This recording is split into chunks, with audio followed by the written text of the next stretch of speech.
He wanted so badly to be him until it finally came true.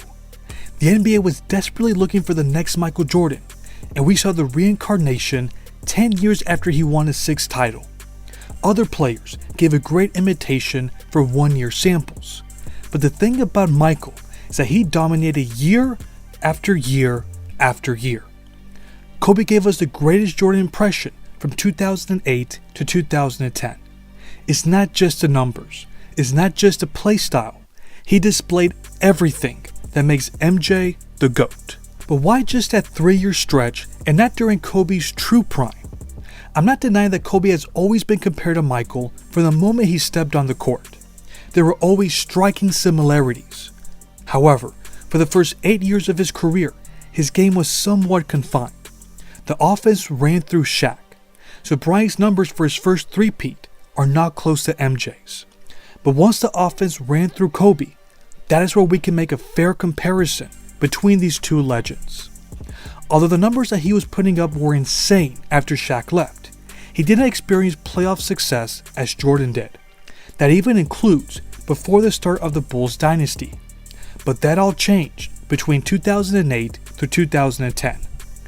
In that 3-year stretch, he won a regular season MVP, he won 2 titles, and he reached the finals 3 straight times.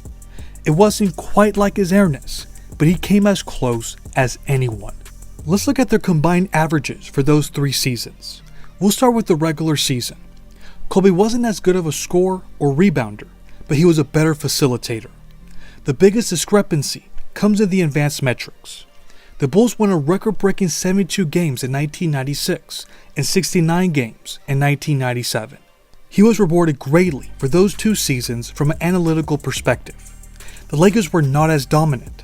However, they were close to duplicating that dominance in 2009. They won 65 games. Since 1998, there have been 11 teams to win over 65 games. Now the playoffs are where we see many more similarities. Both of their scoring averages went up. Michael averaged more points only because he averaged more field goal attempts. They were both just as efficient. Jordan was once again the better rebounder, but Bryant was a better playmaker. That's just the tip of the iceberg. The reason why these 2 players are always linked to each other is not because of the numbers. It's the nuances. It's their mental approach to the game. It's the way they led their team to become champions. That's highlighted in the way they took their co-stars under their wing.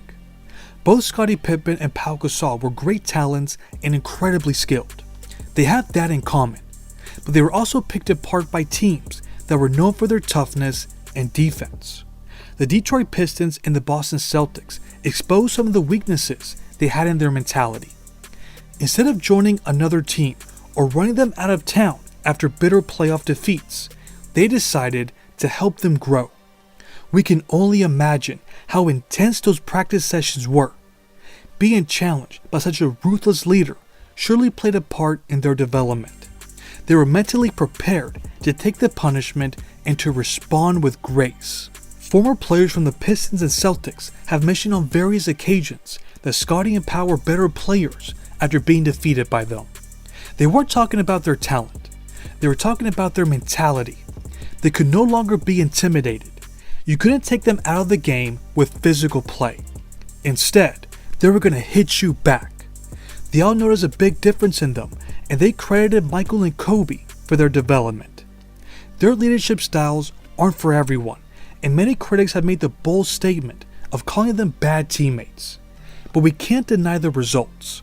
Scottie Pippen is a top 50 player because of Jordan, and Gasol is a top 75 player in my book because of Kobe. They wouldn't get to that point if it weren't for them. They also lifted the play of everyone else. They should get all the credit in the world for winning multiple titles without having the luxury of playing in a stacked team. There's no doubt that the Bulls and Lakers were talented, but they weren't super teams. They had a lot of high quality role players who excelled thanks to in part the way Kobe and Michael impacted the game. Let's take for example Game 5 of the 2009 Finals against Orlando Magic. This is what Phil Jackson said about his star player after the game. Quote, "Kobe was a thrust that created shots for guys and the opportunity for guys on the floor." End of quote. That's exactly what we saw in that second quarter. He only scored 4 of the Lakers' 30 points, but his imprint was all over the turnaround from a 6-point deficit to a 12-point lead. He was setting up his teammates and driving them as well, urging them to seize the moment. That's exactly what Michael Jordan would do. They wouldn't lead by just chasing assists. They would put their teammates in the best position to succeed. Another similarity is their supreme clutch abilities. They were the ultimate closer, and we haven't seen anything quite like it since. Do you remember all the clutch moments Kobe had in the 2009/10 season? He had 7 game winners, which is the most for a single season ever. Among those 7 game winners were 3 buzzer-beating shots.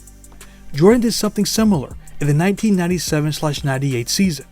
He had 3 buzzer beaters in total. But what makes them 2 of the greatest clutch players of all time is all the moments they had in the playoffs. Kobe didn't have that one iconic moment that Michael had. Jordan made a buzzer beater in the 1997 finals, a go-ahead 3 in the flu game, and his greatest moment in the 1998 finals.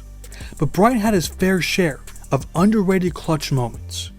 Do you remember this shot in Game 1 of the conference finals against the Spurs? Or this 3-pointer in Game 3 of the conference finals against the Nuggets? Or all the tough shots he made against the Phoenix Suns in Game 6 of the conference finals? Kobe seemed to play his best in the conference finals, while Jordan saved his best for the finals. Check out what the Black Mamba averaged for the 3 conference finals and what Air Jordan averaged for the 3 finals. This proves that Kobe was more than capable of playing up to the lofty Jordan standard, and there were times where he even looked more dominant. Of course, Michael performing at that level in the finals should hold more weight. The last similarity that we're going to mention was the way they performed when their shot wasn't falling. We're talking about 2 players whose first and second instinct is to score. That's what they do best.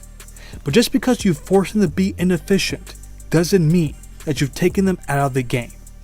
That was proven in the biggest moments. If you love coincidences, then you're going to love this one. In their final title seasons, they were both pushed to a 7th game, and they both shot poorly. In Jordan's case, he scored 28 points on 36% shooting against the Pacers. For Kobe, he scored 23 points on 25% shooting against the Celtics. But look at everything else they did. Michael nearly posted a triple-double, while Kobe had 15 rebounds. They both shifted their attention to other areas of the game. And guess what? They both went to the free throw line 15 times. They didn't stop being aggressive. They didn't care if they were body slammed to the ground. They were going to get to the line no matter what. They knew how to win ugly. They weren't above doing the little things to help their team win big playoff games. If it wasn't for that, neither the Bulls nor the Lakers would have won the title that year. And that is why we say that Kobe Bryant's the closest thing to Michael Jordan. It's because he shared all the qualities that made MJ so great. Other Jordan impersonators might have had better single seasons like Dwayne Wade in 2006 or Kawhi in 2019, but they didn't do it for 3 straight years like Kobe did. And that is why we'll never see anything like them again. But what about you all? What other similarities did you notice between these 2 players? What do you think were the biggest differences? Let me know in the comments. Thanks for watching.